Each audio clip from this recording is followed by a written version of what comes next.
Hiya, I'm back with another injury story. This took place when I was in year 2, so I was 6 or 7 years old. And as the title says, I got my leg stuck in a radiator. What? How? My school had weirdly shaped radiators. Like this, but the gaps were wider and it was a bit taller. So it was dinner time and everyone was waiting in queue along a corridor so a teacher could come take us to the dining hall. While I was waiting, I noticed that I was near a window which overlooked a garden.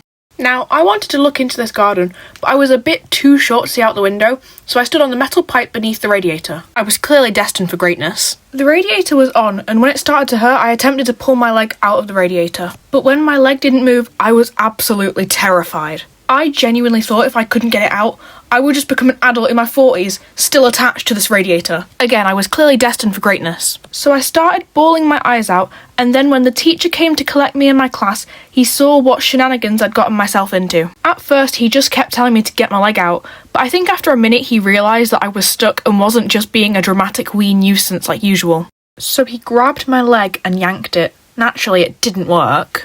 Like, whoa, I didn't think of that. Let me just... Up until now I'd been crying, but I hadn't been very loud, but when the teacher left, I basically became a siren, because I thought I'd just been abandoned. My cries had attracted 2 new teachers, and then the other one came back. Turns out he was just trying to find another teacher to take the kids to lunch.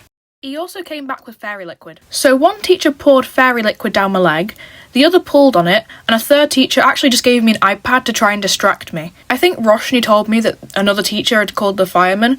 I don't know if that's true, but they didn't come. And when they called home to pick me up, they didn't come because they didn't hear the phone. So I had to sit with admittedly not that bad burns all day. That was my dumbest injury. I hope you enjoyed. See ya!